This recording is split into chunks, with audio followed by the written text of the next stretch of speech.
कर सके। उनके मन में आता है कि मेरे पुत्र सुखदेव से ज्यादा सुयोग्य तो कोई हो नहीं सकता, पर उनको लाया कैसे जाए। वो तो निर्गुण समाधि में थे। व्यास जी के मन में एक विचार आया। उन्होंने अपने शिष्यों को भागवत जी के 10वें स्कंद का मंत्र है, वरहा पीडम नटवर वपु कर्ण्यो कर्णिकारम विप्रत वासा कनक कपिशम वैजयंती च मालम रंध्राण वेणार्धर सुदया पूर्यम गोपृंदे वृंदारण्यम स्वपद रमणम प्राविशत कीर्ति। इसका स्मरण करवाया और शिष्यों से कहा कि जहां पर निर्गुण समाधि में बैठे सुखदेव जी, आप जोर जोर से उच्चारण करना। शिष्यों ने वैसा ही किया। उनकी समाधि टूटी। भागे भागे आए, बोले आगे बताओ आखिर कौन सा ऐसा ब्रह्म है जो इतना खूबसूरत है। तो उन्होंने कहा कि अपने पिताजी के पास चलिए, उनके पास ऐसे 18,000 मंत्र हैं। सुखदेव जी थोड़ी देर विचार करते रहे। फिर उन्होंने सोचा कि सुंदर होना ही कोई जरूरी नहीं है। कोई सुंदर होता, उसका स्वभाव नहीं अच्छा होता। वो फिर समाधि में बैठ गया। शिष्यों ने जाके व्यास जी को बताया। व्यास जी ने अब भागवत जी के 3रे स्कंद का एक श्लोक है जिसमें भगवान के स्वभाव का वर्णन है। शिष्यों को रटवाया। शिष्य फिर वहीं पहुंचे और जोर जोर से उच्चारण करने लगे, अहो अकियम स्तन कालकूटम जिंघा से पेया यदापि साध्वी लेबे गति धात्री उचितम ततो अन्यम कंब दयालु शरणम व्रजम। अर्थात पूतना अपने स्तन में कालकूट विष भरकर आई थी भगवान को मारने के लिए, परंतु भगवान ने, चूंकि उसने दुग्ध पान कराया था, तो भगवान ने उसको वो गति दी जो उस माँ को देनी चाहिए। अब सुखदेव जी फिर दौड़े दौड़े आए। कहते कौन है आखिर ऐसा ब्रह्म, मैं जानना चाहता हूँ। तो शिष्यों ने कहा अपने पिताजी के पास चलिए। अब सुखदेव जी आते हैं। व्यास जी उनको गले से लगाते हैं और भागवत जी सुनाते हैं उनको। परंतु व्यास जी के मन में एक विचार आया कि संसार यही कहेगा कि अपने पुत्र को व्यास गद्दी पर बैठा दिया, परीक्षा तो होनी ही चाहिए। उन्होंने जनक जी को बता दिया कि मेरा पुत्र आ रहा है, इसके काम क्रोध की परीक्षा लेनी है, और जनक जी के पास भेज दिया। धूप थी, बहुत तेज धूप थी। द्वार पर खड़े हैं। द्वारपालों ने रोक दिया, कहा कि अभी उनके पास समय नहीं है। 4 दिन हो गए, 5 दिन हो गए। तब जनक जी ने जाके कहा कि उनके चेहरे के भाव देखो जाके। वो अपनी मस्ती में मस्त थे, उसी तरह मुस्कुरा रहे थे, उनके ऊपर कोई असर ही नहीं। फिर जनक जी ने उनको अंदर बुलाया और अंदर बुलाकर तरह तरह की स्त्रियां थी, उनके साथ कोई तांबुल उनको पेश कर रही हैं, कोई उनको गले लगा रही हैं। रात भर के लिए उन्होंने छोड़ दिया। पर सुखदेव जी को तो ये भी नहीं, महिला और पुरुष का भेद ही नहीं पता था। तो स्वयं जनक जी उनके चरणों पर गिर गए। कहते हैं मैं, मुझसे बहुत बड़ा अपराध हुआ है, क्योंकि आपके पिताजी ने कहा था तो मुझे ऐसा करना पड़ा। तब सुखदेव जी को व्यास जी के पास वापस आए। इधर आज जिस बच्चे की भगवान ने गर्भ में रक्षा की थी, आज उसका जन्म होता है। वो बच्चा जन्म लेते ही उठ के बैठ गया और रोता जा रहा है। चारों ओर देख रहा, मानो किसी को ढूंढ रहा हो। सभी सोच रहे हैं कि पहली बात तो ऐसा बच्चा किसी ने देखा नहीं जो उठकर बैठ जाए। सभी देखने आ रहे हैं दूर दूर से, और फिर वो किसी की गोद में चुप नहीं हो रहा है। जब भगवान कृष्ण को पता चला तो वो आए उन्होंने जैसे ही उसको गोद में उठाया वो चुप हो गया, मुस्कुराने लगा। भगवान ने उसके सिर पर हाथ रखा और उसका नाम रख दिया परीक्षित। वैसे परीक्षित जी का नाम है विष्णुराज, लेकिन भगवान ने रखा उनका नाम परीक्षित।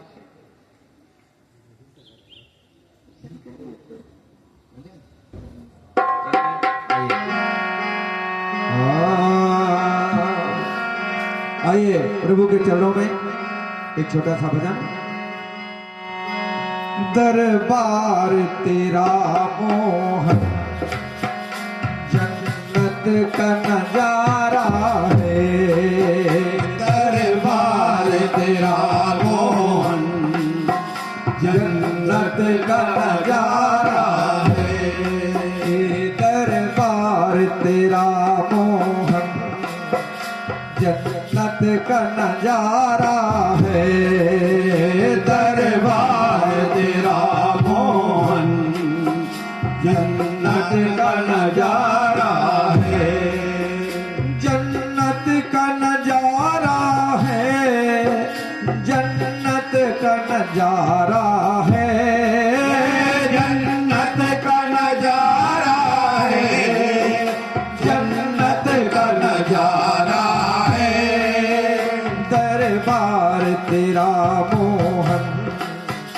जन्नत का नजारा है, दरबार तेरा मोहन जन्नत का नजारा है, बिगड़ी हुई तकदीरें पल भर में बनाते हो, बिगड़ी हुई तकदीरें पल भर में बनाते हो, अब लाज रखो मोहन, अब लाज रखो मोहन, हमें तेरा सहारा है, अब लाज रखो मोहन, हमें तेरा सहारा है, दरबार तेरा मोहन जन्नत का नजारा है,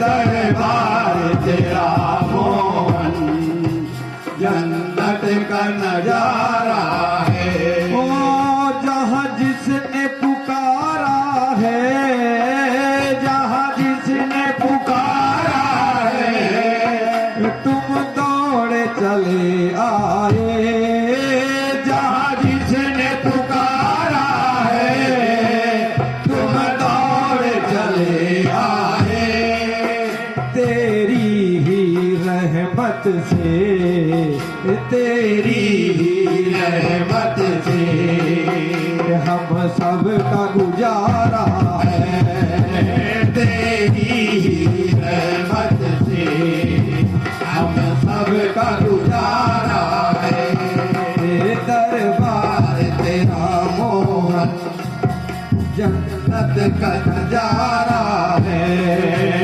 दरबार तेरा मोहन जन्नत का नजारा है, जो रोते हुए आते, जो रोते हुए आते, वो हंसते हुए जाते, जो रोते हुए आते, वो हंसते हुए जाते, सुख चैन से घर जाते, सुख चैन से घर जाते, जिन्हें तेरा सहारा है, सुख चैन से घर जाते, जिन्हें तेरा सहारा है, हाँ दरबार में, दरबार तेरा मोहन जन्नत का नजारा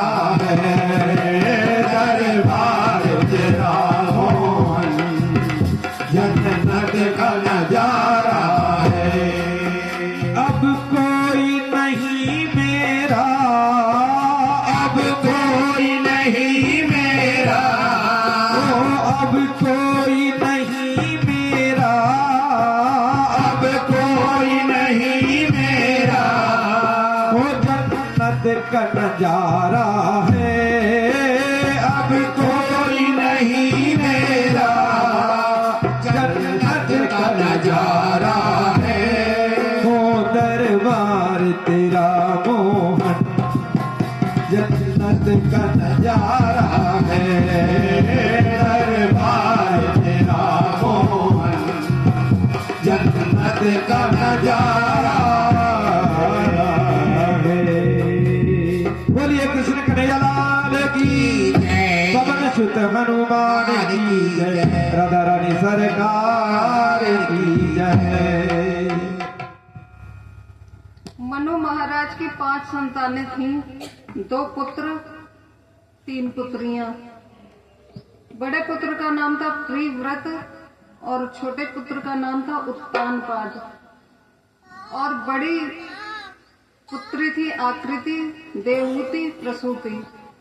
आकृति का विवाह हुआ रुचि प्रजापति से और उनके यहाँ साक्षात यज्ञ भगवान का अवतरण हुआ। देवहूति मैया का विवाह हुआ करदम मुनि से और जो छोटी प्रसूति थी उनका विवाह हुआ दक्ष प्रजापति से। दक्ष प्रजापति को ब्रह्मा जी ने प्रजापति की उपाधि दे दी थी, तो उसको बहुत गर्व हो गया था। एक बार उसकी सभा लगी हुई थी, सभी देवता गण, सभी भगवान बैठे हुए थे। जब उसने प्रवेश किया, सभी उठ के खड़े हो गए, परंतु भोले बाबा अपने ध्यान में थे, वो नहीं खड़े हुए। अब उसने भोले बाबा से दुश्मनी ले ली और उनको शर्मिंदा करने के लिए एक विशाल यज्ञ का आयोजन किया, जिसमें सभी देवी देवताओं सभी को आमंत्रित किया, भोले बाबा को नहीं किया। सती जी को अपने फूल तोड़ रही थी तो उन्होंने देखा ऊपर से विमान जा रहे हैं, तो उनसे पूछा कि कहाँ जा रहे हो आप लोग? तो बताया कि आपके मैके में बहुत बड़ा यज्ञ हो रहा है। सती जी भोले बाबा के पास आई और बोली कि स्वामी चलिए ना, वहां पर यज्ञ है। तो बाबा ने कहा कि बिना बुलाए नहीं जाना चाहिए। तो बोली अरे मेरा मायका है, उसमें क्या है। भोले बाबा कहते तुम्हें जाना तो जाओ, मैं नहीं जाऊंगा। सती महारानी चली गई। जब वहां पहुंचे तो उन्होंने देखा कि उनसे कोई बातें नहीं कर रहा है। अब माँ तो माँ होती है, इसलिए माँ ने बातें कर ली, फिर भी वो सहती रही। परंतु जब यज्ञ में आहुति दी जा रही थी तो भोले बाबा के नाम की आहुति नहीं दी गई। इतना उनको कष्ट हुआ कि उन्होंने अपने पैर के अंगूठे से जमीन को कुरेदा और योगाग्नि में जलकर भस्म हो गई। जब भोले बाबा के पास ये खबर पहुंची तो उनके गण आए और उन्होंने सारे यज्ञ को विध्वंस कर दिया।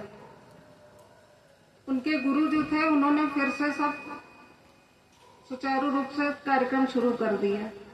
जब भोले बाबा को पता चला तो उन्होंने अपनी एक जटा उखाड़ी और उसको धरती पर पटका।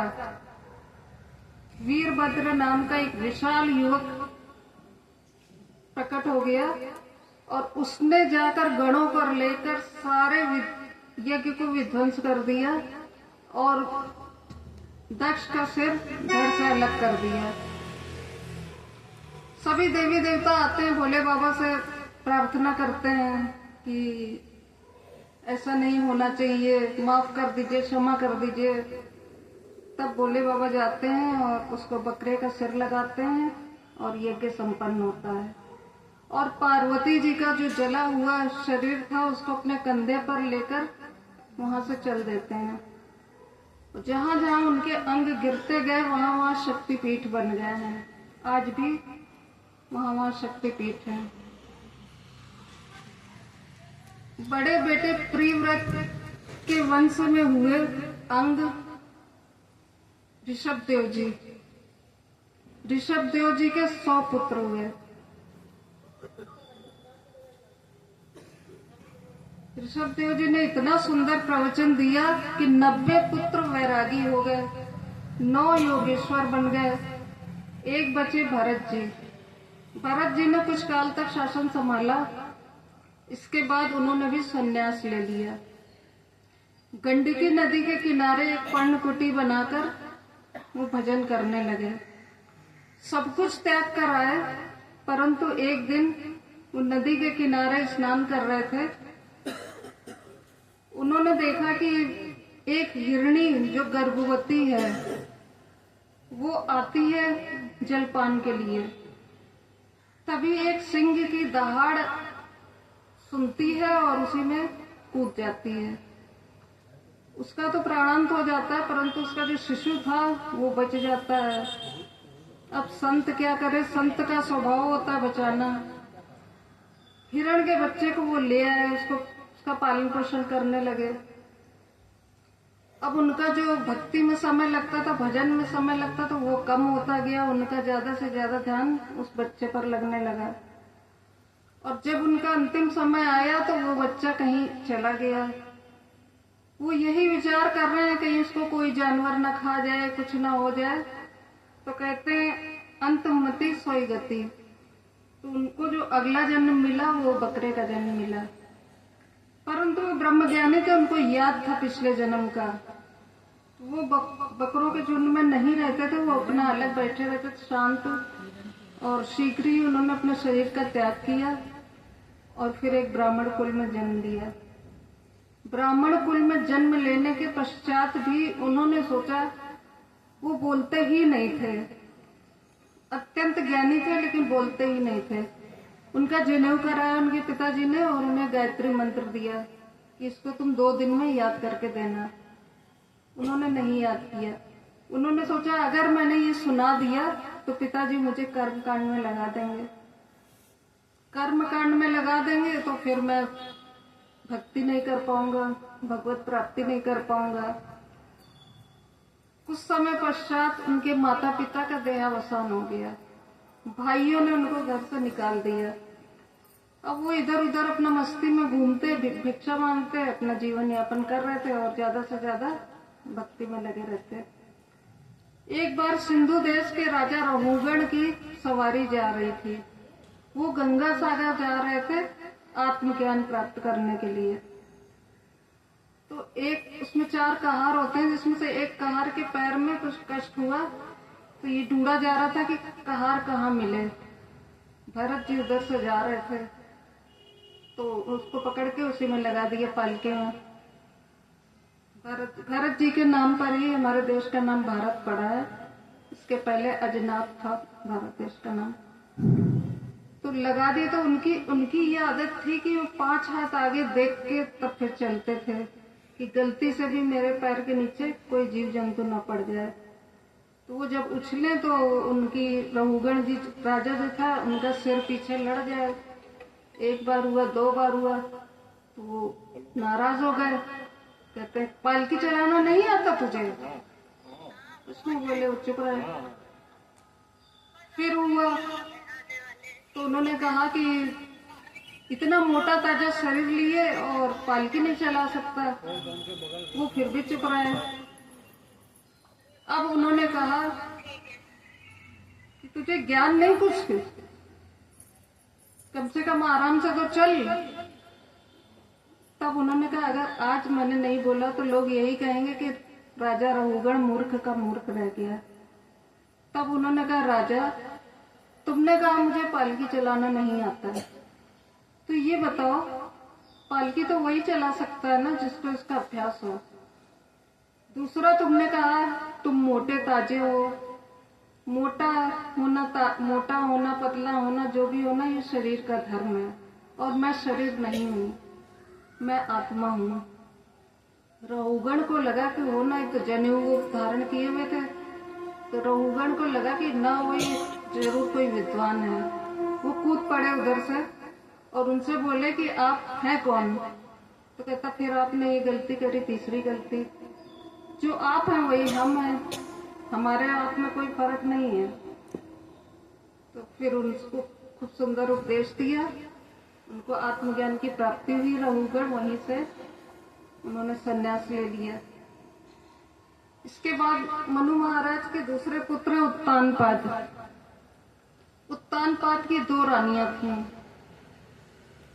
बड़ी रानी का नाम था सुनीति और छोटी का सुरुचि।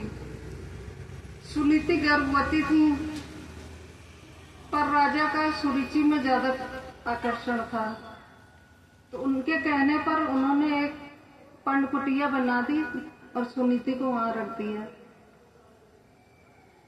उनसे एक पुत्र को जन्म होता जिसका नाम ध्रुव रखा जाता है, और सुरुचि से होता है एक पुत्र, उसका नाम उत्तम रखा जाता है। एक बार ध्रुव जी खेल रहे थे तो उन्होंने देखा कि मेरे पिताजी छोटे भाई उत्तम को गोद में लेके बैठे हुए हैं। उन्होंने भी गोद में बैठने की इच्छा जाहिर की, तो सुरुचि ने उनको फटकारा और सुरुचि बोली, यदि तू इस गोद में बैठना चाहता है तो तुझे मेरे गर्भ से जन्म लेना पड़ेगा। वो रोते रोते अपनी माँ के पास आए कि माँ, छोटी माँ ने मेरे को ऐसे ऐसे बोला, ये कहा वो कहा। तो उन्होंने कहा अच्छा ही तो कहा है, बिल्कुल सही कह रही हैं, ये संसारी गोद के लिए तो क्यों परेशान है। तो उनकी गोद में बैठना, ऊपर वाले जो भगवान है उनकी गोद में तू बैठ, ये संसारी गोद में बैठकर क्या करेगा। वन जा और तपस्या कर और भगवान की गोद में बैठ। उन्होंने ऐसा ही किया, निकल पड़े। 7 साल के ध्रुव महाराज घर से निकल पड़े। अब कहते हैं जब तक गुरु जीवन में ना हो तो भगवत प्राप्ति हो नहीं सकती।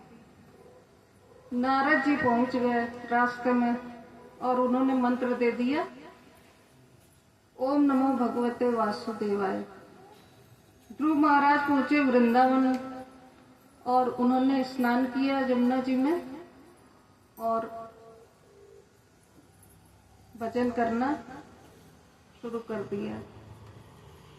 पहले महीने वो 3 दिन में फल खा लेते, दूसरे महीने में 6 दिन में पत्ते खा लेते, तीसरे महीने 9 दिन में वो जल पी लेते, और 5वें महीने में उन्होंने क्या किया, श्वास को पीना शुरू कर दिया, सब श्वास रोक लिया। जब ध्रुव महाराज ने श्वास रोक लिया तो विश्व भर की सांस रुकने लगी। सभी देवता परेशान हो गए और पहुंचे ब्रह्मा जी के पास। ब्रह्मा जी ने कहा कि नारायण के पास चलो, हम क्या कर सकते हैं। तो सभी श्रीमन नारायण जी के पास गए तो वो कहते मैं जा ही रहा हूँ, बस गरुड़ को तैयार कर रहा हूँ। तो उन्होंने कहा जाइए जाइए, जल्दी दर्शन दीजिए अपने। तो उन्होंने कहा मैं दर्शन दूंगा नहीं, इतना छोटा मेरा शिष्य है, मैं आज उसके दर्शन करने जा रहा हूँ। और वो जैसे पहुंचते हैं और ध्रुव जी के सामने खड़े हो जाते हैं भगवान। ध्रुव जी के मन में जो भगवान की झांकी थी, नेत्र बंद किए उसी झांकी को निहार रहे थे। वो नेत्र खोले ही ना, तो भगवान ने उस झांकी को हटा दिया। और जैसे ही झांकी को हटाया, उन्होंने नेत्र खोले, देखा सामने भगवान है। अब वो भगवान को देख रहे हैं, भगवान उनको देख रहे हैं। बेचारे पढ़े लिखे तो थे नहीं कि स्तुति करें या कुछ करें। भगवान समझ गए, उन्होंने अपना शंख उनके गाल पर घुमाया और मुख पे सरस्वती जी आकर बैठ गए। ध्रुव जी ने बहुत सुंदर स्तुति करी भगवान की और बोले तुझे क्या चाहिए। तो ध्रुव जी बोले जिसको भगवान मिल गया उसको क्या चाहिए, अब मेरे मन में कोई इच्छा नहीं बची। भगवान बोले जिस वजह से तू आया था और तूने तपस्या करी थी वो तो तुझे करना ही पड़ेगा, शासन तो तुझे करना ही पड़ेगा। इस प्रकार भगवान जी अंतर ध्यान हो गए। ध्रुव जी अपने जाते हैं अपने घर, उनका खूब स्वागत होता है, राजगद्दी पर बैठाया जाता है। काफी वर्ष तक ध्रुव जी राज्य का कार्य संभालते हैं।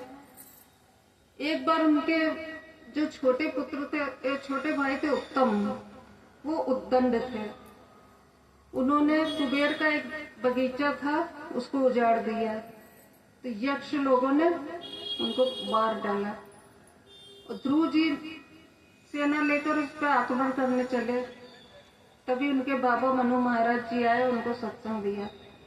तो कहते हैं भगवत प्राप्ति भी हो जाए, यदि सत्संग न मिले जीवन में तो भगवत प्राप्ति भी व्यर्थ है।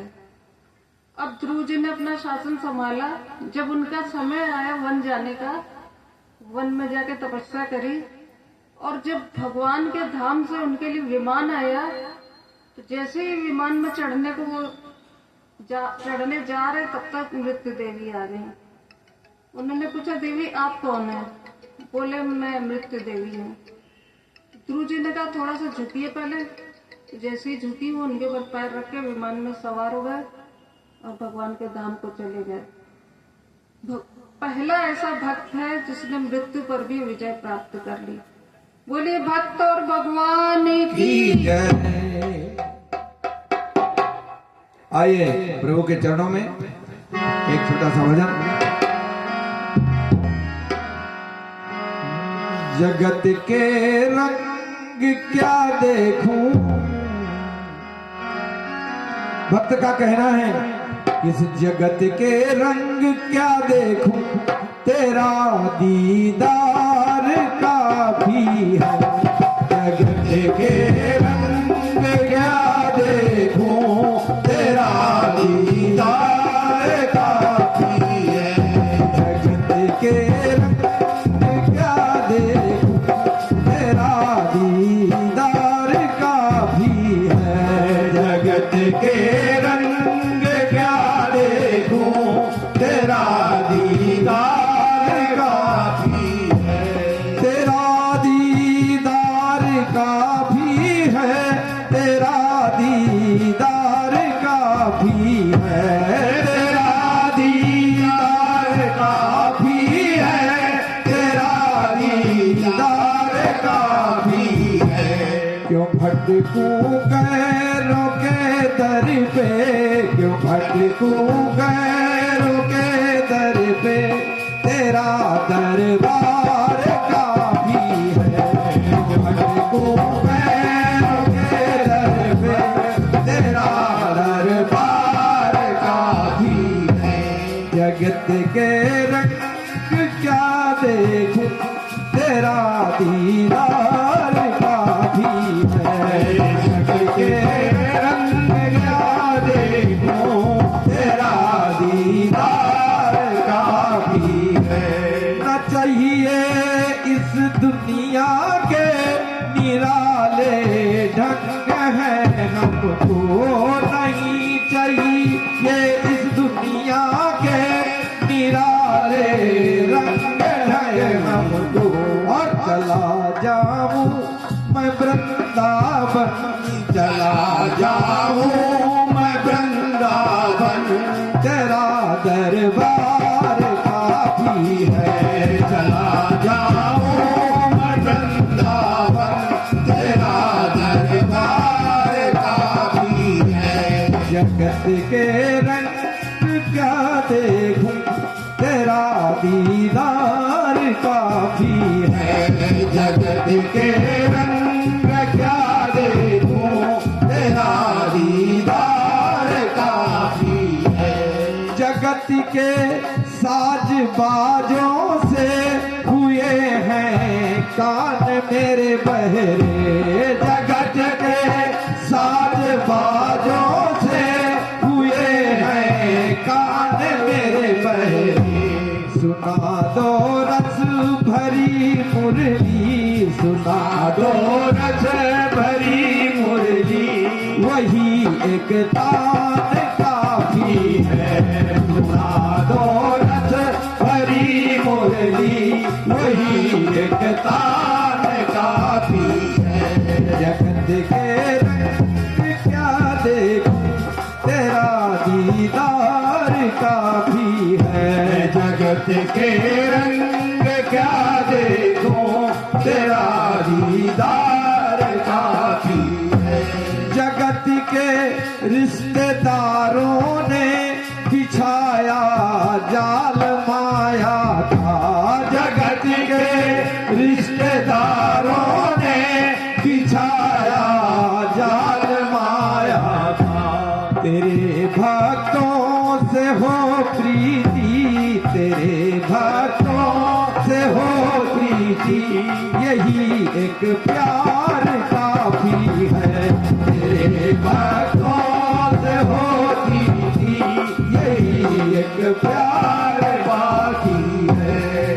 जगत के रंग क्या देखूं, तेरा दीदार काफी है। जगत के रंग क्या देखूं, तेरा दीदार काफी है। जगत की झूठी रौनक में मेरी आंखें हैं भर आई। जगत की झूठी रौनक में मेरी आंखें हैं भर आई।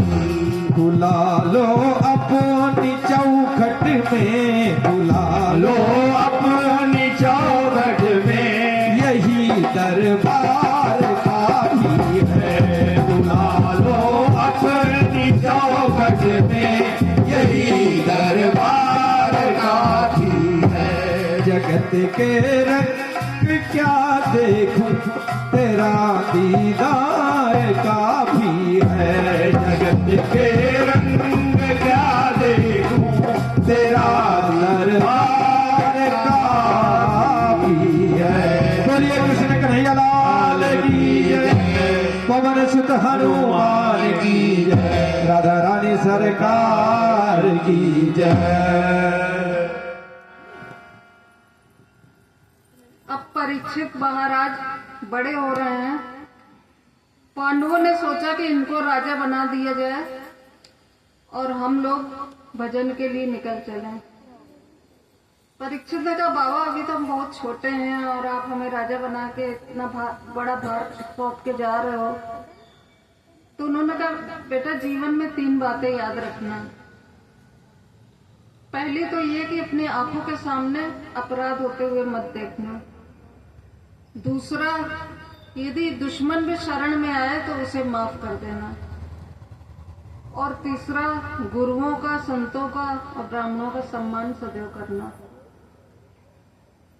वो चले गए।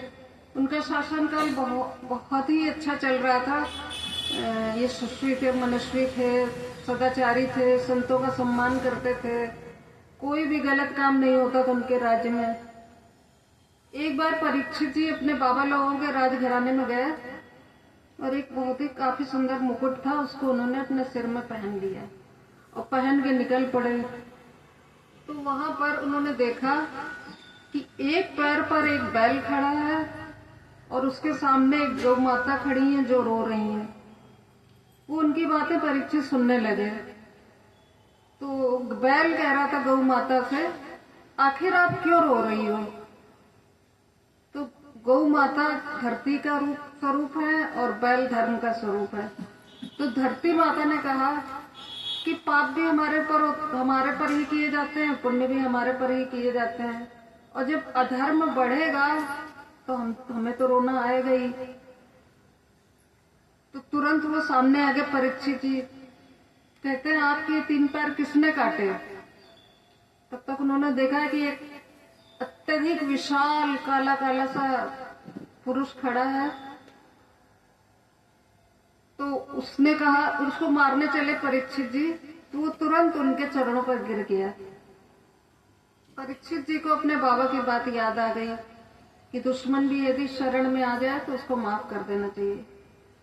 परीक्षित जी ने बोला कि चलो हमने माफ किया। तो कहता भाग जाओ यहाँ से। तो बोला मैं कहाँ जाऊं, मुझे कोई जगह दे दीजिए रहने के लिए। तो परीक्षित जी ने उसको 4 जगह दी, जहाँ जुआ खेला जाता है, मदिरा पी जाती है, जहाँ वैश्यालय, कसाई खाना। तो उसने बोला महाराज ये सब तो आपके यहाँ राज्य में होता ही नहीं है, कोई मुझे अच्छा स्थान दे दीजिए जहाँ मैं रह सकूं। तो उनके मुख से निकल गया स्वर्ण, सोना। तो भगवान ने गीता में कहा है कि धातुओं में मैं सोना हूँ। यदि भगवान सोना है तो फिर एक राक्षस सोना कैसे हो सकता है? तो कहा कि वो सोना जो बेईमानी से, चोरी से कमाया गया है, ऐसे सोने में कली का वास है, और बाकी जो ईमानदारी से कमाया हुआ सोना, उसमें भगवान का वास है। और उसी समय वो मुकुट से, सोने से कली जो है उनके दिमाग में प्रवेश कर गया परीक्षित के। उनकी बुद्धि विकृत हो गई। अब वो निकल पड़े। थोड़ी दूर जाके उन्हें देखा एक ऋषि बैठे हुए हैं, अपने ध्यान में। ऋषि लोग जब ध्यान में होते हैं तो वो अंतर्मुखी हो जाते हैं, उन्हें बाहर का कुछ ज्ञात नहीं रहता क्या हो रहा है। वो बोले कि भूख लगी, कुछ खाने को दो, प्यास लगी है, पर उनको बाहर का कुछ ज्ञात ही नहीं था। और उनके सिर में तो कली सवार था। उन्होंने वहीं पर एक मरा सांप पड़ा था, उनके गले में डाल दिया और चले आए। उनके पुत्र श्रृंगी मुनि जब आए तो उन्होंने देखा कि मेरे पिताजी का ऐसा अपमान। छोटे छोटे शिष्य थे, उनसे पूछा तो बोले राजा परीक्षित आए थे, वो ऐसा कर गए हैं। तो उन्होंने आचमन किया, जल लिया और श्राप दे दिया कि जिस नाग को राजा ने मेरे पिताश्री के गले में डाला है, इसी के पूर्वज तक्षक नाग आज से 7वें दिन काटेगा और परीक्षित जी को शरीर त्यागना पड़ेगा। जब शमीक मुनि को अपने ध्यान उनका टूटा तो उन्होंने कहा पुत्र तूने ये क्या कर दिया? वो तो इतनी संतों की रक्षा करते थे और उन्हीं के बल पे आज हम हैं, पर क्या कर सकते थे। शिष्यों को भेजा कि परीक्षित को बता दो 7 दिन का समय है तुम्हारे पास। तो परीक्षित ने जैसे ही जाकर वो मुकुट उतारा है, उसको सब ध्यान आ गया उनको, और वो यही सोचने लगे आखिर मैं करूं तो कौन सा प्रायश्चित करूं, मुझे तो अभी मर जाना चाहिए, मैंने इतना बड़ा पाप किया, संतों का अपमान किया। तब तक शिष्य लोग आए, बताया कि 7 दिन है तुम्हारे पास और अपना कल्याण कर लो। परीक्षित जी अपने कल्याण की तैयारी कर रहे हैं, तब तक हम ये हिरण्यकश्यप की कथा नहीं सुनाई थी जो पहले सुना दे। तब तक आप लोगों को कल बहुत कुछ छूट गया। दिति के गर्भ से जो 2 पुत्र हुए थे, हिरण्याक्ष और हिरण्यकश्यप। हिरण्याक्ष का तो बता चुके आप लोग को कि धरती को लेकर आए थे। हिरण्यकश्यप जो था वो आतताई था। वो गया, उसने सोचा ब्रह्मा जी की घोर तपस्या करूंगा और ऐसा वर मांग लूंगा कि मैं मरूं ना कभी। उसने घोर तपस्या की ब्रह्मा जी की। ब्रह्मा जी तो वैसे भी जल्दी प्रसन्न हो जाते हैं, तो उसने 12 जो है उनसे मांग लिए वरदान। इस बीच में उनकी पत्नी कयाधु जो है, उनके 6 बच्चे हुए जिसको इंद्र ने मार डाला। और ये प्रहलाद जी जब होने वाले थे तो नारद जी अपने आश्रम में ले गए थे, तो वो सत्संग सुनते थे गर्भ में ही, इसलिए प्रहलाद जी शुरू से ही सत्संगी थे। जब वो वापस लौट के आए और सोचा, उसने जब सुना कि इंद्र ने उसके 6 संतानों को मार डाला तो उसका क्रोध और भड़क गया। अब वो कहता था मेरे राज्य में कोई देवी देवता का नाम नहीं लेगा, जो पूजा करेगा मेरी करेगा, जो आरती उतारेगा मेरी करेगा। और बहुत अहम था, वो अहम का प्रतीक है वो। और उनके जो पुत्र थे प्रहलाद जी, उनको भगवान नारायण के वो भक्त थे। प्रहलाद जी बाल्यकाल से ही भक्ति करते थे, तो उन्होंने उनको जो दैत्यों का विद्यालय होता वहाँ पढ़ने भेजा। और उन्होंने ऐसा संकीर्तन वहाँ पर किया कि सभी को अपने प्रभाव में ले लिया और सभी लोग भजमन नारायण श्रीमन नारायण का कीर्तन करने लगे। जब वहां से आए तो प्रहलाद ने पूछा बेटा क्या पढ़ के आए वहां से? तो उन्होंने कहा कि मैंने यही पढ़ा कि एक ईश्वर है, सिर्फ भगवान नारायण, उनके सिवा तो कोई है नहीं संसार में। उसको बहुत क्रोध आया, तरह तरह से प्रताड़ित किया, जेल में बंद कर दिया, कभी हाथी के सामने डाल दिया, कभी आग में जलाने का प्रयास किया, लेकिन भगवान हमेशा उनकी रक्षा करते रहे। एक बार फिर आए वो, तो पूछा हिरण्यकश्यप ने तू क्या पढ़ के आया, तू कहना क्या चाहता है, ये नारायण है कौन, ये कहाँ रहता है? तो उसने कहा पिताजी आप जहां भी नेत्र डालें कड़कड़ में वास करता मेरा नारायण। तो उन्होंने कहा इस खंबे में होगा? कहता बिल्कुल इस खंबे में भी होगा। एक मुष्टिका का प्रहार किया और खंबा फट गया और नृसिंह भगवान जो है प्रकट हो गए। बोले नृसिंह भगवान की। और चूंकि संध्या काल में उसका करना था वध, तो थोड़ी देर युद्ध चला। जब सायकाल हुई तो वो ड्योढ़ी पर बैठ गए और उसको अपनी जांघ पर लिटा लिया। तो हिरण्यकश्यप बोला मुझे कोई मार ही नहीं सकता, मैंने तो ब्रह्मा जी से वरदान दिया। बोले क्या वरदान दिया? बोले पहला वरदान तो यही लिया कि ना मैं दिन में मरूं ना रात में मरूं। तो बोले ये संध्या गोधूली का समय है। बोले मैंने ये वरदान मांगा ना मैं अस्त्र से मरूं ना शस्त्र से मरूं। तो बोले मैं तुझे अस्त्र शस्त्र से नहीं मारूंगा, इसलिए मैं ये रूप धर के आया हूँ, मैं तुझे अपने नाखूनों से मारूंगा। तो बोला मैं साल के 12 महीने में नहीं मरूंगा। सुना कि ये एक मलमास का महीना जो हम लोगों ने बनाया तेरे लिए बनाया है, साल के 12 महीने नहीं है। इतना कह के भगवान ने जो है उसको फाड़ दिया बीच से और उसकी जो अतड़ियां थी अपने गले में डाल ली। इतना क्रोध में है भगवान की कोई इनके सामने जाने की हिम्मत नहीं कर रहा है। तब सबने कहा कि उनके भक्त को भेजो नन्हे से। प्रहलाद जी जाते हैं, उनको गोद में उठाते हैं, भगवान चाटने लगते हैं और कहते हैं मांग तुझे क्या मांगना है। प्रहलाद जी भी कहते हैं जिसको आप मिल गए उसको क्या चाहिए, मुझे बस भक्ति चाहिए। हाँ एक चीज आप दे दीजिए कि मेरे पिताजी ने हमेशा आपके विरोध में रहे हैं और आपको बहुत कुछ बोला है, तो मैं इतना चाहूंगा कि मेरे पिताजी को मुक्ति मिल जाए। तो कहते तू कैसी बात कर रहा है, ऐसी औलाद जिसके घर में पैदा हो जाए उसकी तो 7 पीढ़ी तर जाती है, वो तो वैसे भी। और फिर भगवान के हाथों जो मरा वो तो तरेगा ही। इस प्रकार से हिरण्यकश्यप समाप्त होता है। भजन कर लो फिर आगे बढ़ेंगे। बोलिए नरसिंह भगवान की जय। दिल से दिल भर के न देखी मूर्ति भगवान की।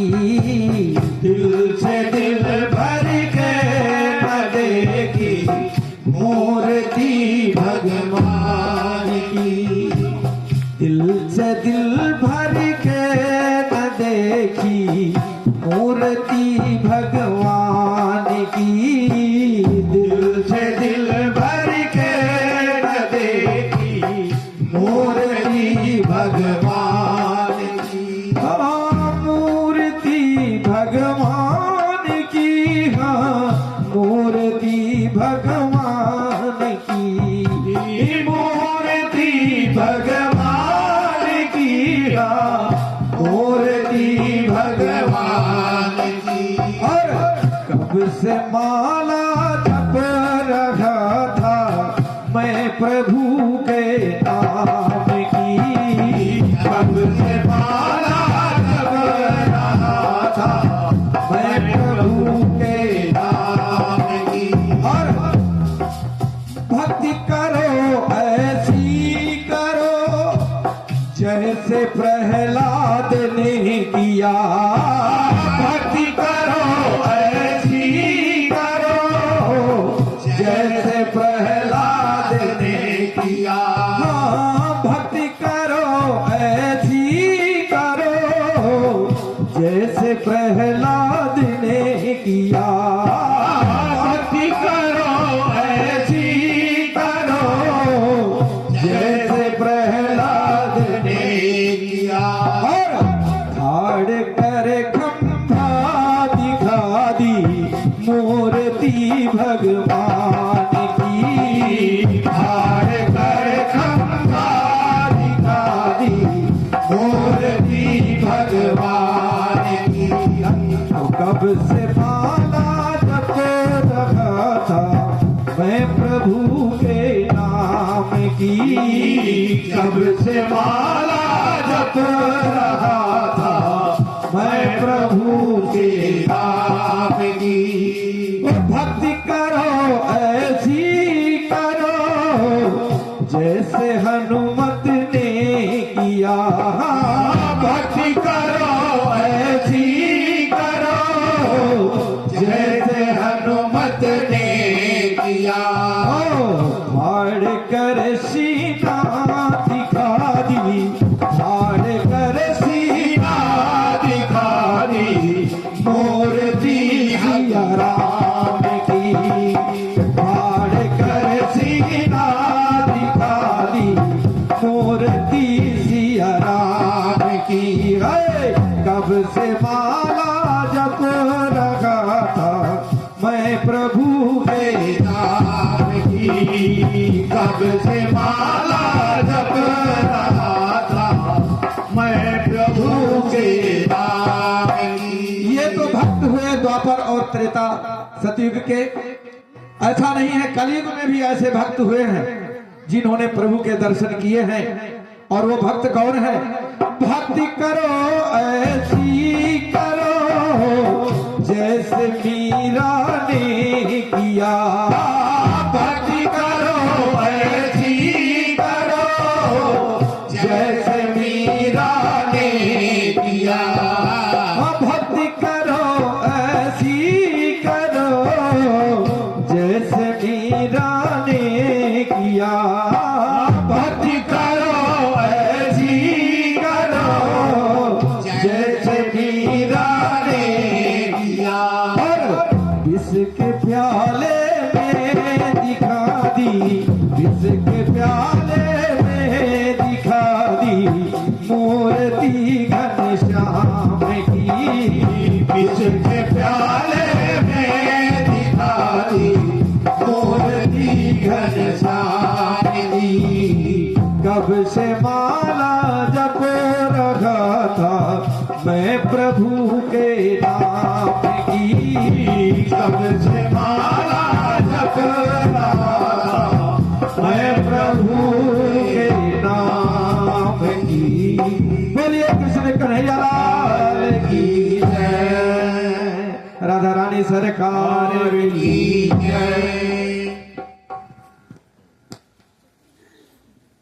एक गांव में अजामिल नाम का एक ब्राह्मण रहता था। प्रभु का भक्त था, सरल स्वभाव का था, सभी उसकी प्रशंसा करते थे और उसकी पत्नी भी सुशील थी। एक बार वो सुदूर प्रांत में कहीं विचरण करने गया तो उसने देखा कि एक व्यक्ति एक वेश्या के साथ संसर्ग कर रहा है। वो रुका, वो वेश्या इतनी खूबसूरत थी कि वो उस पर मोहित हो गया। वेश्या से उसने कहा कि मुझसे ब्याह करोगी? तो वेश्या और राजा से ब्याह क्यों मना करेगी? वो तैयार हो गई, उसको ले आया अपने घर और अपनी पत्नी को घर से निकाल दिया। वेश्या तो वेश्या, अब उसका धीरे धीरे भजन भी छूट गया, जो पूजा करता था वो भी छूट गई, माला भी छूट गई, कुकर्म करने लगा, चोरी करने लगा, डकैती करने लगा। एक बार एक संतों की टोली वहां से जा रही थी तो बच्चे खेल रहे थे गांव में, तो उन्होंने कहा वृंदावन जा रही थी, तो उन्होंने कहा रात्रि ज्यादा हो गई, हमको कोई ऐसा घर बता दो, हम लोग रात में विश्राम करेंगे, प्रसाद बनाएंगे, पाएंगे, सुबह निकल जाएंगे। तो बच्चों ने हंसी हंसी में कह दिया वो सामने देख रहे हो ना, वो अजामिल नाम का वो भक्त है, वहां पर चले जाओ। तो वहां पर काफी बड़ा वृक्ष था, वहां पर वो विश्राम करने लगे। गणिका निकल के आई। गणिका की माँ भगवान की भक्त थी तो उसको थोड़ा बहुत उसके ऊपर प्रभाव था। वो संतों को देख कर रोने लगी है। तो संतों ने कहा बेटी क्यों विलाप कर रही हो? तो बोले आप लोग तो मेरे हाथ का छुआ भी नहीं लेंगे। पूछे क्यों? बताया कि मैं गणिका हूँ। बोले अच्छा मैं आप लोगों को कच्चा अनाज दे देती हूँ, आप लोग पकाइए, भोग लगाइए, पाइए, सुबह अपना प्रस्थान कर लीजिएगा। बोले ठीक है। ऐसा ही किया। 4 बजे सुबह अजामिल आया, काली पट्टी बांधे। उसको बड़ा बुरा लगा कि मेरे द्वार पर साधु सन्यासी। अंदर गया तो उसकी पत्नी ने समझाया कि मैंने ही कहा है। अब संतों का काम यह है कि यदि किसी का नमक खाया तो हमें उसका तो कुछ तो भला करना है, और अजामिल को वो समझा नहीं सकता था। गणिका गर्भवती थी तो संतों ने कहा कि ये जो तुम्हारा पुत्र इतना कर दो कि इसका नाम तुम नारायण रख देना। अजामिल ने सोचा चलो नारायणी तो कह रख देंगे। संतान हुई, उसका नाम नारायण रख दिया। अब चूंकि सबसे छोटा था तो सबसे प्यारा था। अजामिल दिन भर में जाने कितनी बार नारायण इधर आ, नारायण उधर जा, नारायण ये खा ले, नारायण, इसी तरह भगवान नाम का जप होता रहा। अब अजामिल का अंत समय आ गया। अजामिल का अंत समय आया तो कहता बेटा नारायण चिल्लाने लगा। तो भगवान का सिंहासन डोला, भगवान ने अपने पार्षदों को भेजा। और चूंकि उसका अंत समय था तो धर्मराज ने भी अपने दूतों को भेजा। दोनों आमने सामने खड़े, दोनों में वार्तालाप हो रही। प्लीज मत करिए, डिस्टर्बेंस हो रहा है। दोनों में वार्तालाप होने लगी। भगवान के दूतों ने बोला कि हमें भगवान ने भेजा, इसने भगवान को पहले पुकारा है। और धर्मराज के दूत कह रहे हैं कि धर्मराज ने हमें भेजा है। ऐसा वार्ता चलती रही। अंत में धर्मराज के दूत थे, चले गए। अजामिल लेटा लेटा सब सुन रहा था सारी बातें। तब उसको लगा कि एक बार भगवान का नाम लेने में इतना कल्याण हो सकता है, तो मैं पूरी जिंदगी अगर भगवान ही को ना भक्ति करूं तो मेरा जीवन सुधर जाए। इसके बाद उसमें बिल्कुल वैराग्य आ गया, सब कुछ छोड़कर वन में चला गया, तपस्या करी और भगवान धाम को प्राप्त हुआ। गुरु, जैसा कि लोग कहते हैं कि गुरु के बारे में मैं बताना चाहती हूँ कथा, कि गुरु के बिना गुरु बिन भवनिधि तरह ही न कोई। एक भक्त था जो प्रतिदिन मंदिर में जाया करता था भगवान के, और इतनी भक्ति करता था, अनन्य भक्त था। भगवान से इतने प्रसन्न होते थे कि प्रतिदिन उससे बातें करते थे। तो उसने एक दिन जब उसकी अवस्था थोड़ी हुई तो उसने कहा, भगवान आप मुझे इतना स्नेह करते हो तो मुझे मुक्ति क्यों नहीं दे देते? तो भगवान ने कहा, ये काम मेरा नहीं है, ये काम गुरु का है। पहले तुम जीवन में गुरु करो जाके। तो उसने कहा, किसको गुरु कर लूं? संतों की नगरी थी। बोला, सुबह सुबह गंगा किनारे जाना और जो सबसे पहले दिखे उससे तुम दीक्षा ले लेना। और वो गया। संत लोग तो दिखे नहीं, उसको एक मछुआरा दिख गया। अब सोचा क्या करें, भगवान ने तो कहा था कि जो सबसे पहले दिखे मुझे भगवान की आज्ञा का पालन भी करना है। तो वो मछुआरे के पीछे पड़ गया कि ऐसी ऐसी बात है। मछुआरे ने कहा, मैं तो पढ़ा लिखा नहीं, मैं तुमको क्या दीक्षा दूंगा? तो बोला, बस मुझे आप ही से लेना है। उसने कहा, जाओ राम नाम रटो। उसको मंत्र मिल गया, गुरु मंत्र। अब वो भगवान के पास आया, बताया, भगवान बड़े खुश, कहते मंत्र मिल गया, आप राम नाम का जप करो। फिर कहता है, उसके मुंह से निकला, एक मछुआरा जो अपनी रक्षा नहीं कर सकता, क्या भगवान वो मेरी रक्षा करेगा? तो भगवान ने कहा, यहीं पर आप गलत हो गए, अब तुम्हें 84 के चक्कर काटने पड़ेंगे। जिसको जीवन में गुरु मान लो, दीक्षा मांग लो, उनसे दीक्षा ले लो, तो ना उनके प्रति कभी गलत सुनो ना बोलो।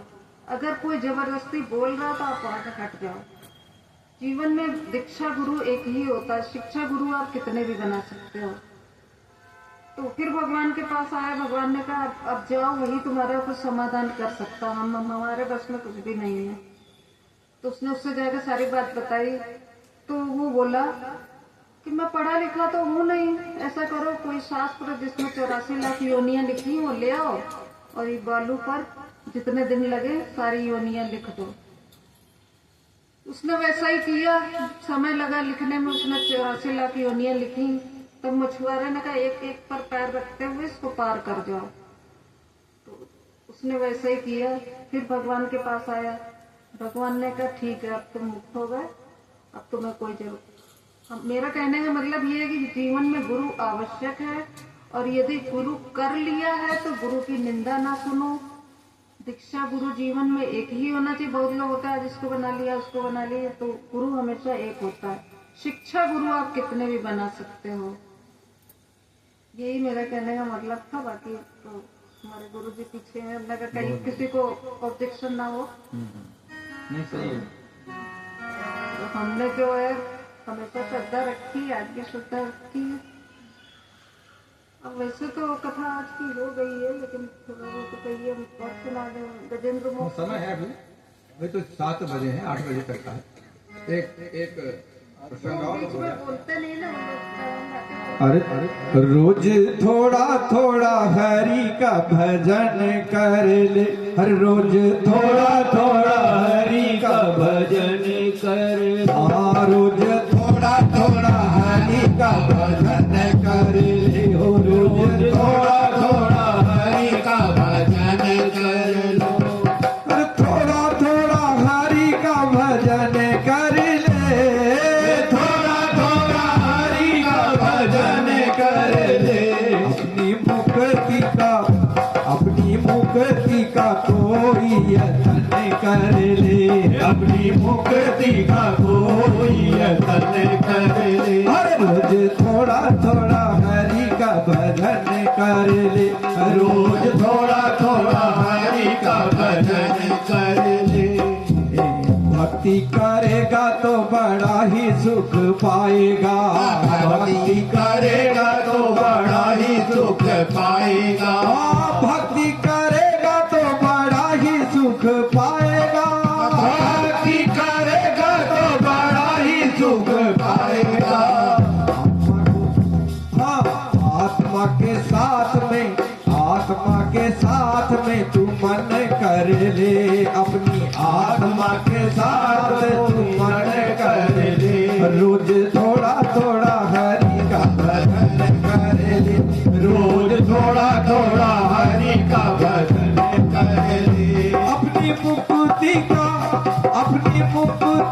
कोई तो यत्न कर ले, अपनी मुक्ति का कोई तो यत्न कर ले, रोज थोड़ा थोड़ा हरि का भजन कर ले, रोज थोड़ा थोड़ा हरि का भजन कर ले, हाँ संगत कर ले अच्छे लोगों की, संगत कर ले अच्छे लोगों की, संगत कर ले अच्छे लोगों की, संगत कर ले अच्छे लोगों की, दवा मिल जाएगी सभी रोगों की, दवा मिल जाएगी सभी रोगों की, हर जिंदगी है जिंदगी अपनी चमन कर ले, हाय जिंदगी अपनी सफल कर ले, रोज थोड़ा थोड़ा हरि का भजन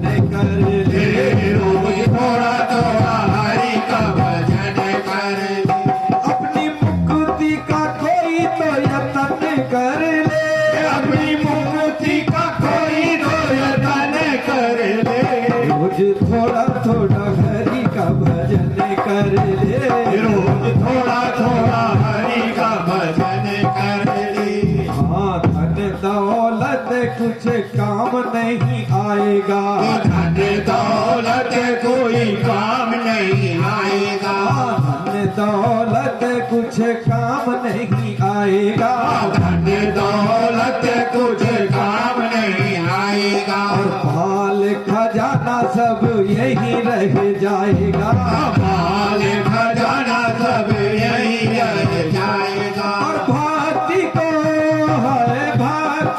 मन का अपनी भक्ति में मन को मगन कर ले, रोज थोड़ा थोड़ा हरि का भजन कर ले, रोज थोड़ा थोड़ा हरि का भजन कर ले, भक्ति में मन को मगन कर ले, हाय भक्ति में मन का मनन कर ले, रोज थोड़ा थोड़ा हरि का भजन कर ले, रोज थोड़ा थोड़ा हरि का भजन कर ले, हाँ बड़े भाग्य मानुष तन पाया, बड़े भाग्य मानुष तन पाया, सुर दुर्लभ सद ग्रंथन गावा, सुर दुर्लभ सद ग्रंथन गावा, प्रभु के चरण में लगन कर ले, प्रभु के चरण में लगन कर ले, रोज थोड़ा थोड़ा हरि का भजन कर ले, रोज थोड़ा थोड़ा हरि का भजन कर ले, रोज थोड़ा थोड़ा हरि का भजन कर ले, अपनी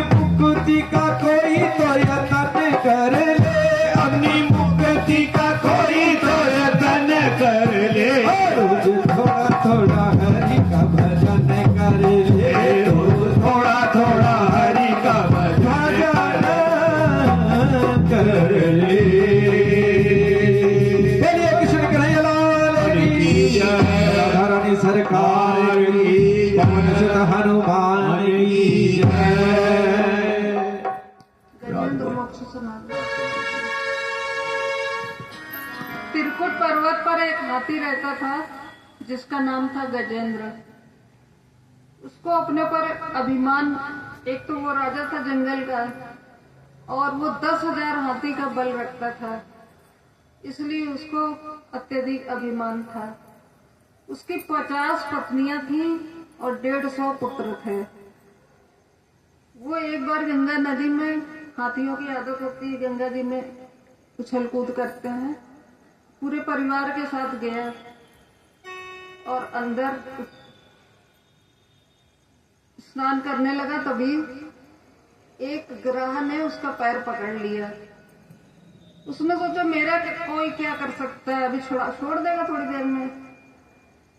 परंतु देखा उसने थोड़ी देर में कि मैं कितनी भी ताकत लगा रहा हूं, मैं हिल ही नहीं पा रहा हूं।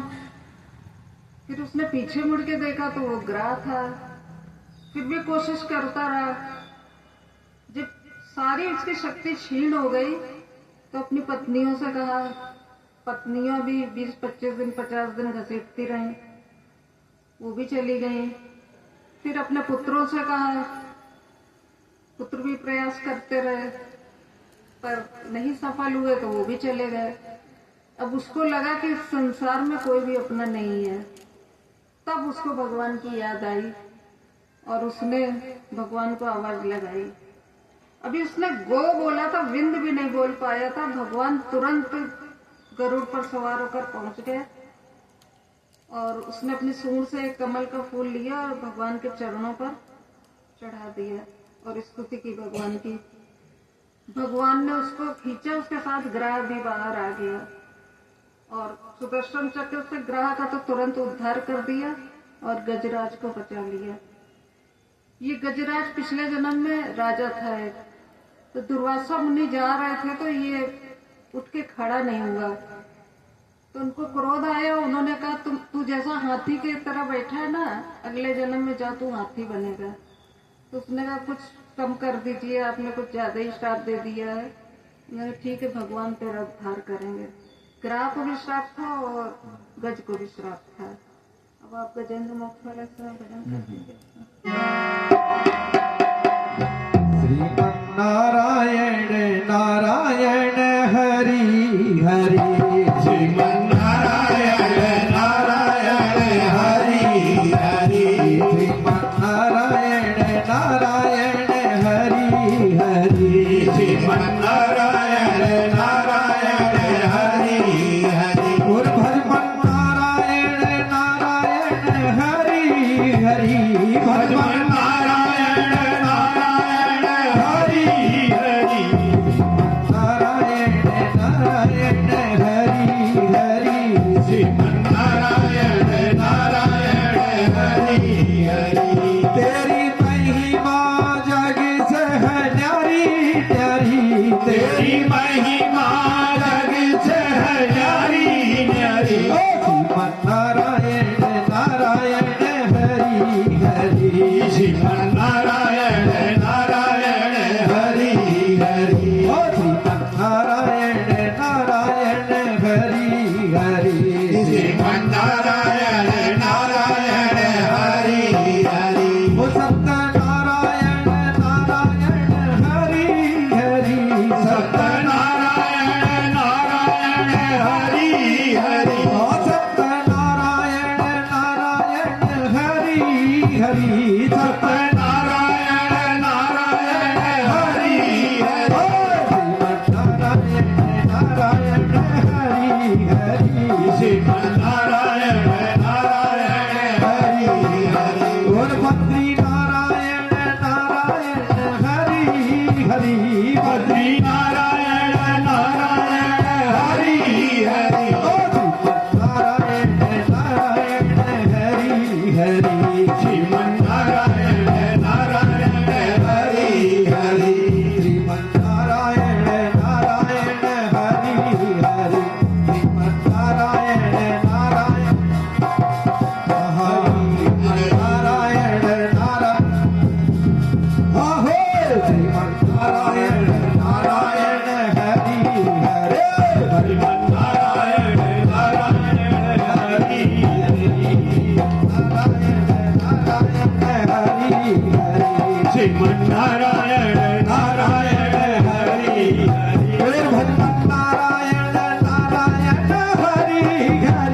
भजमन नारायण नारायण हरि हरि नारायण नारायण हरि हरि श्रीमन नारायण नारायण हरि हरि लक्ष्मी नारायण नारायण हरि हरि लक्ष्मी नारायण नारायण हरि हरि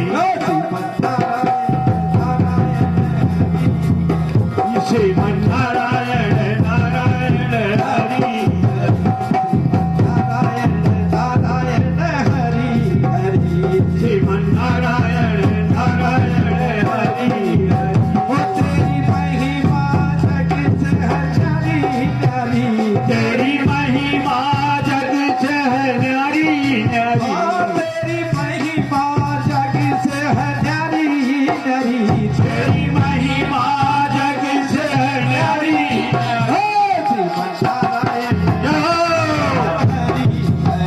श्रीमन नारायण श्रीमन नारायण नारायण हरि हरि श्रीमन नारायण नारायण हरि हरि श्रीमन नारायण नारायण हरि हरि और लक्ष्मी नारायण नारायण हरि हरि लक्ष्मी नारायण नारायण हरि हरि लक्ष्मी नारायण नारायण हरि हरि लक्ष्मी नारायण नारायण हरि हरि श्रीमन नारायण नारायण हरि श्रीमन नारायण नारायण हरि हरि श्रीमन नारायण नारायण हरि हरि श्रीमन नारायण नारायण बोलिए कृष्ण कन्हैया लाल की जय। हमारे राम जी हैं ये और अभी खड़े रहेंगे एक भजन सुनाएंगे। ये रामलीला में राम जी का पाठ करते थे विद्यार्थी जीवन में, इसलिए इनको हम प्यार से राम जी कहते हैं। ये हमारे सत्संग में और एक तेरी महिमा अच्छा रुक कर।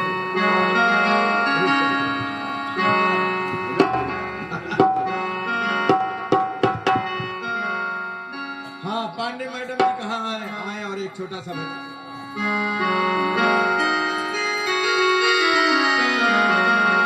ऊपर आ जाइए और झूम करके ऐसे नहीं झूम करके। और इसके साथ में देखिए मेरा अनुरोध है कि साथ में ये कितना अच्छा डांस करती हैं बताइए, चुपचाप बैठी हैं और साथ में इनका साथ दीजिएगा। ये देखिए कि कैसा बढ़िया डांस करके दीजिए माइक दीजिए।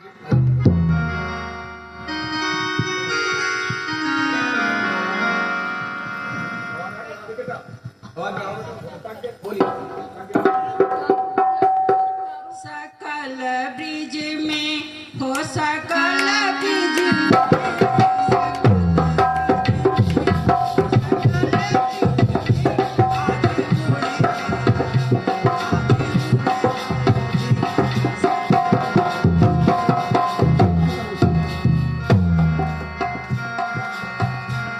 सकल ब्रिज में हो सकल ब्रिज में हो सकल ब्रिज में हो सकल ब्रिज में श्याम होरी खेलत है सकल ब्रिज में श्याम होलिया खेलत सकल ब्रिज में बादर बाजे लासनाए लाल लाल बाजे लासनाए बाल बाल के झुंड बन के हो बाल बाल के झुंड बन के निकले खोर कनाए निकले खोर कनाए कैसे रंग के तोहरा सकल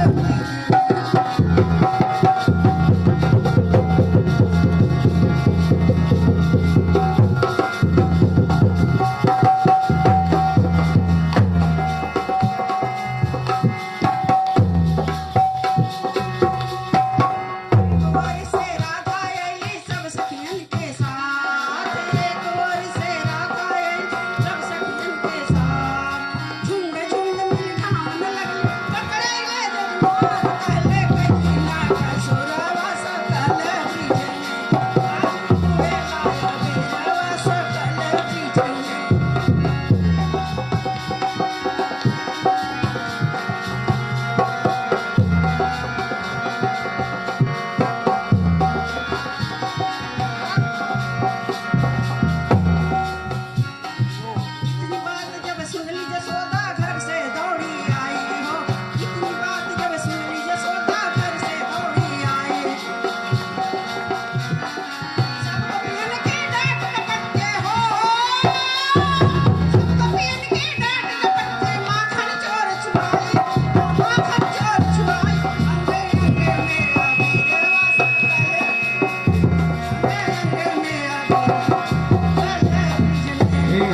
अंग में रंगवा सकल ब्रिज में, रंग रंग में है अंगवा सकल ब्रिज में।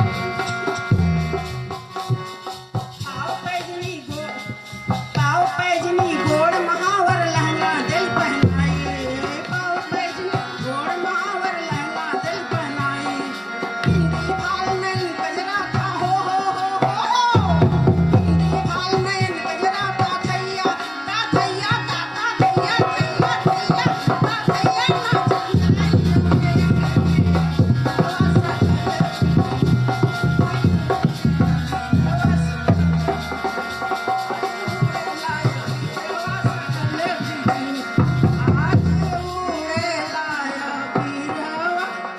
सकल ब्रिज में। चलिए बहुत चलिए बढ़ जाइए, समझ लीजिए।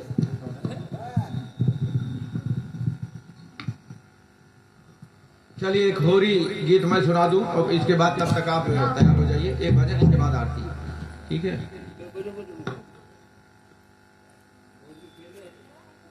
अब जो होली चारों दिन नीचे से दो तुम। हाँ होली खिलवा देते। पानी पिला दे बेटा, पानी। सारे बच्चों को उड़ा कर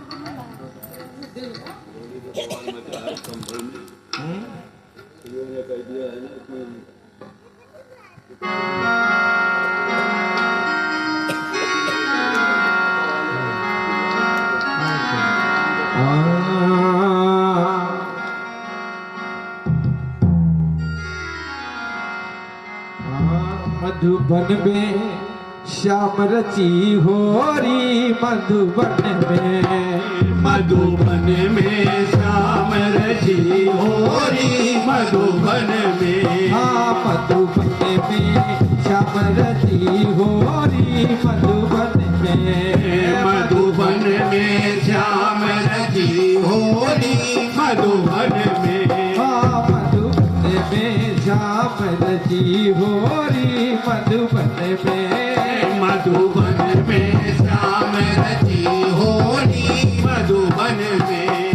के संग में कुंवर कन्हैया, किसके संग में कुंवर कन्हैया, किसके संग में कुंवर कन्हैया, किसके संग में कुंवर कन्हैया। हर किनके संग राधा गोरी है, किसके संग राधा गोरी, मधुबन में, मधुबन में श्याम रही होरी, मधुबन में, मधुबन में श्याम कन्हैया होरी, मधुबन में। हाँ मधुबन में श्याम रही होरी, मधुबन में, मधुबन में श्याम कन्हैया होरी, मधुबन में।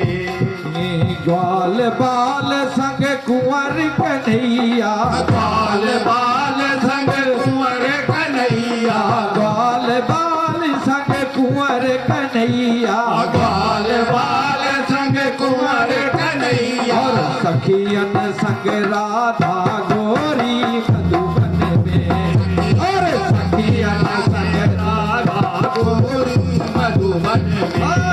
सखियन संग है राधा गोरी, मधुबन में, और सखियन संग राधा गोरी, मधुबन में, मधुबन में श्याम रची होरी, मधुबन में, मधुबन में श्याम रची होरी, मधुबन।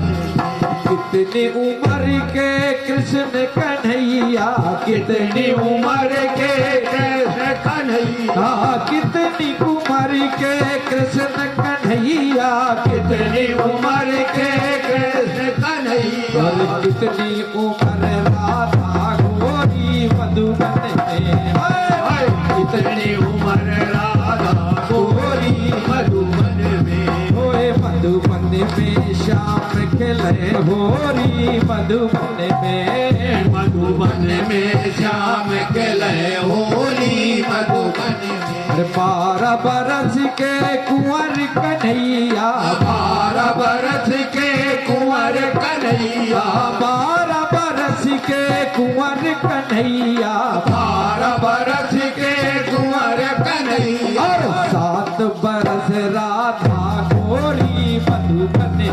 हरे राम। 7 बरस राधा गोरी मधुबन में, हाँ मधुबन में श्याम जी होरी मधुबन में।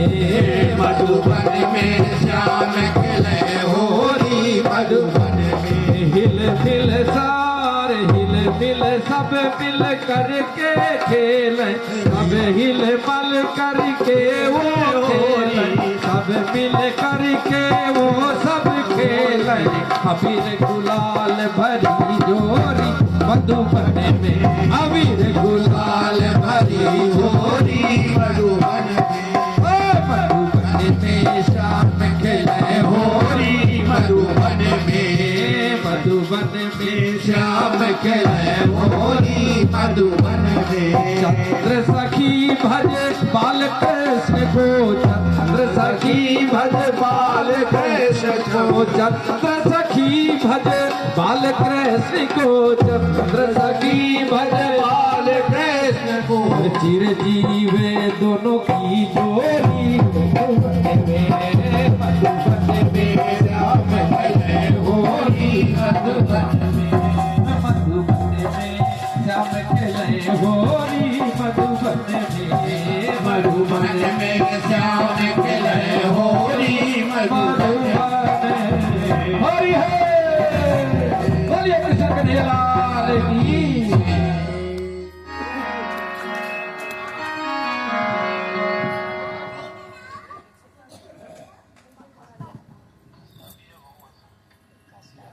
मंडल में पूर्णतः समर्पित हूँ। डीएम के ओएसडी के पद से रिटायर हुआ हूँ मैं, और 18 में रिटायर होने के बाद भगवान की तरफ मुख मोड़ लिया। देखिए, अब जब इन्होंने परिचय का शुरुआत की है तो मैं परिचय करा दूं। ये हम लोग जो बैठे हुए हैं, ये हमारी कोई ऐसी मंडली नहीं है जो कि जिस प्रकार की लोग जो है पैसे लेकर के और इस प्रकार करते हैं। हम लोग स्वांतः सुखा के लिए करते हैं। हमारे प्रयास साहब, डॉक्टर प्रयास साहब बैठे हैं, ये कृषि विश्वविद्यालय में प्रोफेसर हेड रहे हैं, और आप रजिस्ट्रार ऑफिस में असिस्टेंट रजिस्ट्रार पद से रिटायर्ड हैं। आप अभी अपना परिचय दे ही दिए हैं, डीएम के ओएसडी रहे हैं। हमारे यादव जी बैठे हैं, और ये एयरफोर्स में वारंट ऑफिसर के पद से रिटायर हुए हैं। आप इनके भाई हैं, गांव में रहते हैं, जो ढोलक बजाते हैं, दोनों सगे भाई हैं। ये हमारी वरिष्ठ नागरिकों की जो वहां पर हम लोग सवेरे सत्संग करते हैं 6:30 से 8:30 बजे तक। बहुत से लोग आते हैं, यहाँ नहीं आए हैं, और कोई ना कोई अच्छे अच्छे पदों से सभी रिटायर्ड हैं। हम लोग स्वांतः सुखाई के लिए वहां पर आनंद लेते हैं, और जहां कहीं भी थोड़ा बहुत प्रोग्राम हमको मिलता है तो हम लोग स्वांतः सुखाई के लिए करते हैं। इसका कोई पैसा नहीं लेते हैं। और थोड़ा बहुत जैसे ढोलक वाले हैं, इनको क्योंकि गांव से आते हैं तो इनकी थोड़ा सा मदद करनी पड़ती है, और बाकी हम लोग आनंद के लिए करते हैं। और आइए, हमारे राम जी जो है एक छोटा सा भजन लेकर के आ रहे हैं। मेरे बारे में जानते ही हैं, नहीं जानते होंगे तो आप स्वयं बताएं। हमारे सत्संग मंडल की शोभा है, आप भाई समझ लीजिए। आप एयरफोर्स से रिटायर्ड हैं, और डाकखाने में भी हेड पोस्ट मास्टर के पद से रिटायर हुए हैं, डबल पेंशन ले रहे हैं। और 25 साल से जानते हैं। अच्छा, चलिए, हमको प्रसन्न दर्शन हुए हैं आपके, और एक छोटा सा भजन प्रस्तुत कर रहा हूँ प्रभु के चरणों में। श्री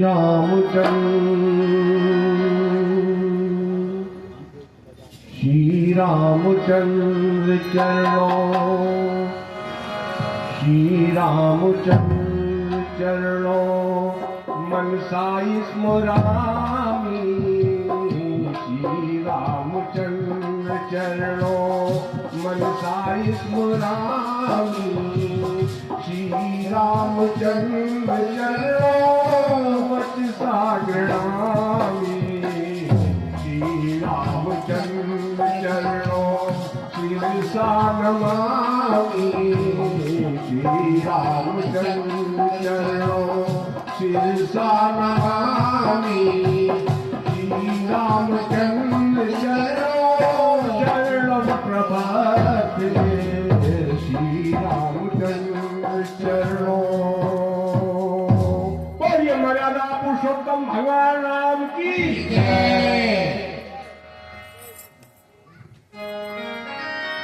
माया है तोरी अपार,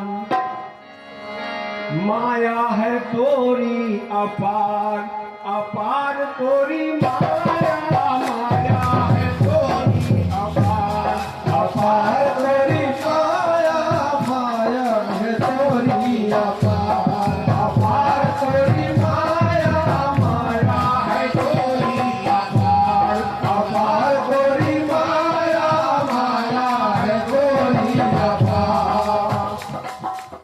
तुम ही सगुण अरु निर्गुण तुम्ही हो, तुम ही सगुण और निर्गुण तुम्ही हो, तुम ही सगुण अरु निर्गुण तुम्ही हो, तुम ही सगुण और निर्गुण तुम्ही हो, तुम्ही हो जीवन आधार तुम्ही हो जीवन आधार, अपार तोरी माया माया है तोरी अपार, अपार तोरी माया माया है तोरी अपार, अपार तोरी माया, माया है तोरी अपार, अपार तोरी माया माया है तोरी अपार, अपार तोरी माया माया है तोरी अपार।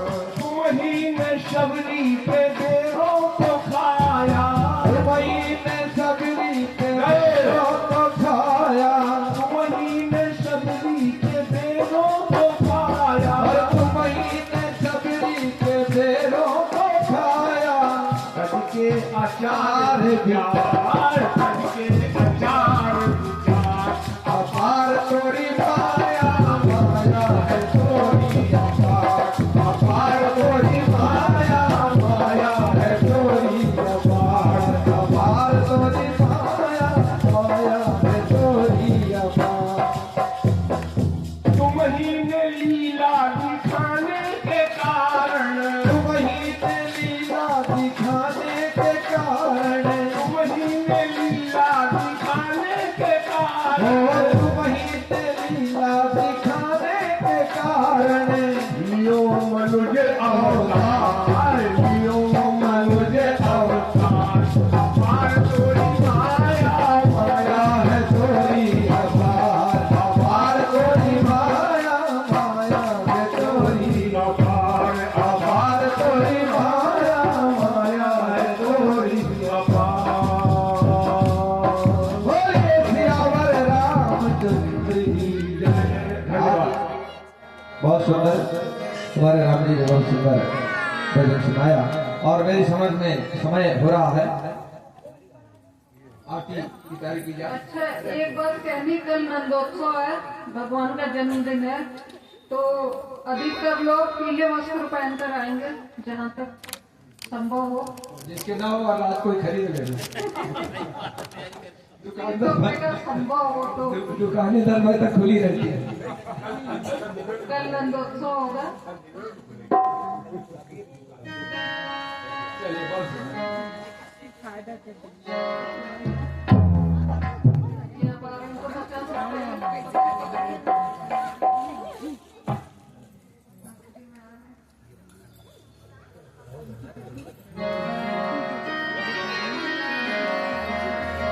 जय जय श्री राधे, जय जय जय श्री राधे, जय जय जय श्री राधे। राधा मेरी स्वामिनी, मैं राधा को दास, जन्म जन्म मुझे दीजियो वृंदावन को वास।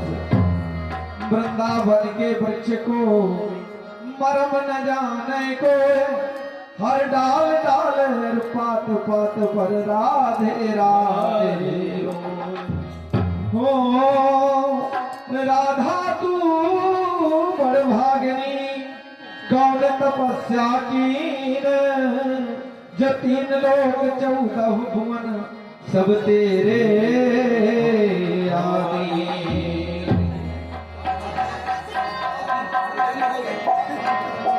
चलिए आरती के लिए आ जाइए। श्री बांके बिहारी तेरी आरती गाऊं, बांके बिहारी तेरी आरती गाऊं, बांके बिहारी तेरी आरती गाऊं, बांके बिहारी तेरी आरती गाऊं, आरती गाऊं तेरी आरती गाऊं, आरती गाऊं तेरी आरती गाऊं, हे गिरधर तेरी आरती गाऊं, हे गिरधर तेरी आरती गाऊं, बांके बिहारी तेरी आरती गाऊं, बांके बिहारी तेरी आरती गाऊं, आरती गाऊं प्यारे तुमको मनाऊं, आरती गाऊं प्यारे तुमको बनाऊं, तुमको मनाऊं प्यारे तुमको रिझाऊं, तुमको मनाऊं प्यारे तुमको रिझाऊं, और श्याम सुंदर जी की आरती गाऊं, श्याम सुंदर तेरी आरती गाऊं, और बांके बिहारी तेरी आरती गाऊं, बांके बिहारी तेरी आरती गाऊं, मोर मुकुट प्यारे शीस में सोहे, मोर मुकुट प्यारे शीश पे सोए, प्यारी बंसी मुनि मन मोहे, प्यारी बंसी मुनि मन मोहे, और देख छवि बलिहारी जाऊं, देख छवि बलिहारी गाऊं, बांके बिहारी तेरी आरती गाऊं, बांके बिहारी तेरी आरती गाऊं, चरणों से निकली है गंगा प्यारी, चरणों से निकली है गंगा प्यारी, चरणों से निकली है गंगा प्यारी, चरणों से निकली है गंगा प्यारी, जिसने सारी दुनिया तारी, तुझने सारी दुनिया धारी, उन चरणों के दर्शन पाऊं, उन चरणों में दर्शन पाऊं, बांके बिहारी तेरी आरती गाऊं, बांके बिहारी तेरी आरती गाऊं, दास अनाथ के नाथ तुम हो, दास अनाथ के नाथ तुम हो, दास अनाथ के नाथ, दास अनाथ के नाथ आप हो, दास अनाथ के नाथ आप हो, दुख सुख जीवन प्यार साथ हो, सुख सुख जीवन प्यार साथ हो, हरि चरणों में शीस झुकाऊं, हरि चरणों में शीश झुकाऊं, बांके बिहारी तेरी आरती गाऊं, बांके बिहारी तेरी आरती गाऊं, श्री हरिदास के प्यारे तुम हो, श्री हरिदास के प्यारे तुम हो, श्री हरिदास के प्यारे तुम हो, श्री हरिदास के प्यारे तुम हो, मेरे मोहन जीवन धन हो, मेरे मोहन जीवन धन हो, देख युगल छवि बलि बलि जाऊं, देख युगल सभी बलि बल जाऊं, बांके बिहारी तेरी आरती गाऊं, बांके बिहारी तेरी आरती गाऊं,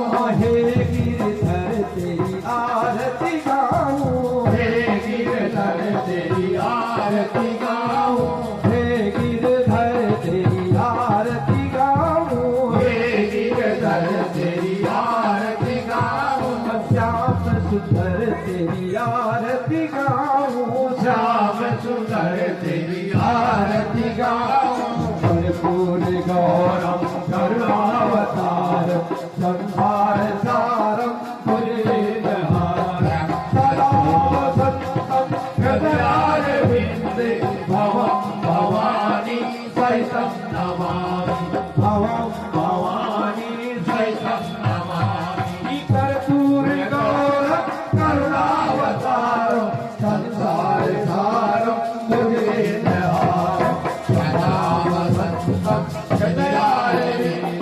भवं भवानी दैवं नमामि।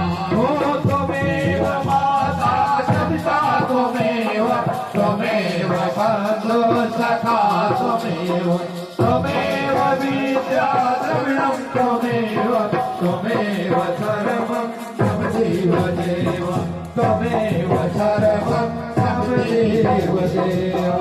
बोले राधा रानी सरकार की जय, बोले कृष्ण कन्हैया लाल की जय, पवन सुत हनुमान की जय, उमापति महादेव की जय, रमापति रामचंद्र की जय। राधे राधे राधे हरे हरे हरे हरे हरे हरे महादेव।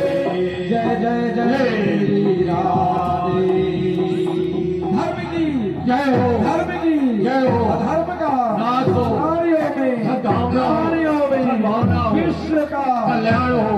सनातन धर्म की जय हो, सनातन धर्म की जय हो, गौ माता की जय हो, गौ माता की जय हो, अपने अपने माता पिता की जय हो, अपने अपने गुरु महाराज की जय हो।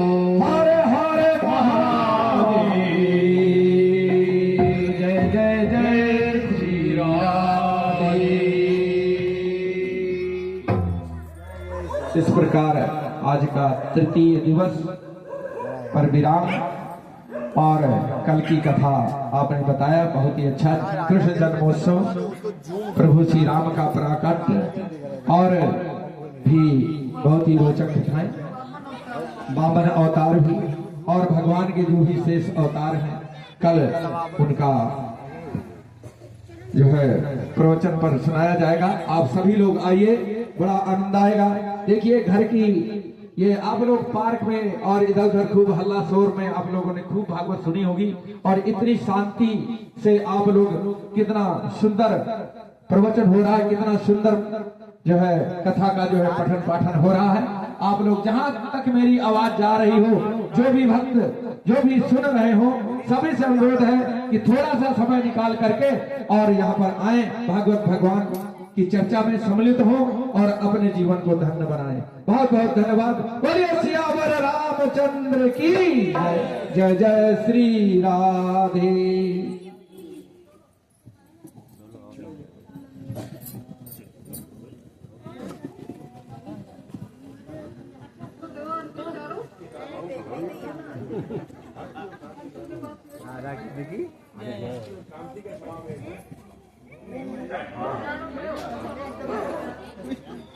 हम तो थाली खाने वाली में देखे यार वीडियो में। हाँ तो क्या तो हमने कहीं रिटायरमेंट की पार्टी पहले करवा रहे हैं, कैंटीन से मंगवा लेते हैं। बढ़िया है। तो बढ़िया खाना कितने का मिलता है यार वो खाना? हाँ, सभी भक्तों से अनुरोध है कि प्रसाद लेकर के जाए, बिना प्रसाद के कोई नहीं जाएगा, प्रसाद लेकर के ही जाएगा। प्रसाद लेके चलो, इसमें थोड़े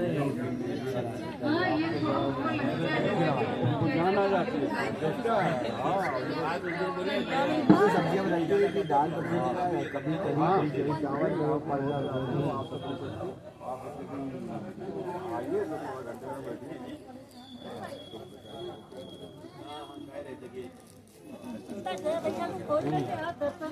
हाँ हाँ।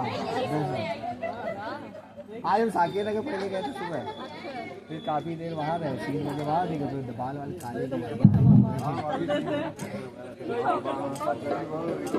थाली दिखा रहे हैं, बढ़िया बढ़िया खाना मिलता है। ये बढ़िया है पूरा। अच्छा है।